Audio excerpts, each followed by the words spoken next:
মধ্যপ্রাচ্য পরিস্থিতি সহ যে কোনো সংকট দেশবাসীকে ধৈর্যের সাথে মোকাবেলা করার আহ্বান জানালেন প্রধানমন্ত্রী তারেক রহমান।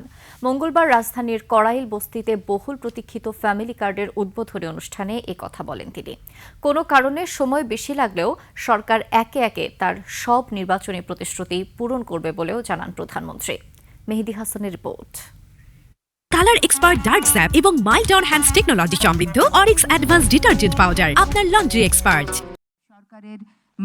বিএনপি সরকার ক্ষমতা গ্রহণের ৩ সপ্তাহের মধ্যে স্বপ্নের ফ্যামিলি কার্ড বাস্তবে রূপ নিয়েছে। সেই বাস্তবকে হাতের কাছে পেতে কড়াইল বস্তিবাসীর ভিড় উপচে পড়েছে এই মাঠে। আনুষ্ঠানিকভাবে কয়েকজন নারীর হাতে ফ্যামিলি কার্ড তুলে দেন প্রধানমন্ত্রী।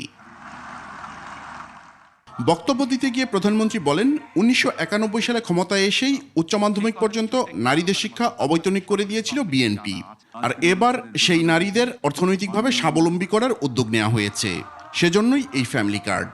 সেই শিক্ষিত নারী সমাজকে আজকে আমরা অর্থনৈতিকভাবে এম্পাওয়ার করতে চাই, অর্থনৈতিকভাবে তাদের সচ্ছলতা গড়ে তুলতে চাই এবং সেই লক্ষ্যকে সামনে রেখেই বর্তমান সরকার গঠনের আগেই পরিকল্পনা গ্রহণ করেছে কিভাবে নারীদেরকে আমরা ক্ষমতায়ন করব, অর্থনৈতিকভাবে সচ্ছল করে গড়ে তুলব এবং তারই অংশ হিসাবে আজকে এই ফ্যামিলি কার্ড আমরা সমগ্র বাংলাদেশে পর্যায়ক্রমিকভাবে ইন্ট্রোডিউস শুরু করলাম। আজকে আমরা আগামী মাসের মধ্যে কৃষকের হাতেও একইভাবে পৌঁছে যাবে কৃষক কার্ড।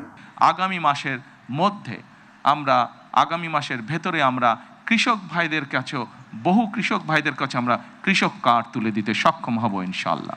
পর্যায়ক্রমে সব প্রতিশ্রুতি পূরণ করবে সরকার, তবে সংকটে ধৈর্য ধরতে হবে। আমরা অবশ্যই আমাদের প্রতিশ্রুতি থেকে বিন্দুমাত্র আমরা অবস্থান পরিবর্তন করব না।